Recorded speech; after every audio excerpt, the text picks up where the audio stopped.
I'm Alan Guyan, founder and CEO of Made Plus.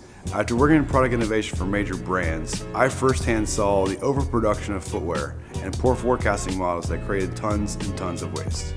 I saw an opportunity to change the way we make shoes and using sustainable materials with a lot less waste. For example, when we make our footwear products, we know that we're saving 6.5 water bottles out of the ocean. The overlays and the laces also have upcycled material content. And this entire shoe is made here in the US. Today we have a factory in Annapolis, Maryland, where we make high quality premium collections for our consumers. We also have an on-demand manufacturing model along with customization. All of this is to save waste and to be more conscious on how we create our products. I see a better tomorrow in how we make footwear. I see an opportunity to give customers a unique experience. I see an opportunity to use ethically driven materials.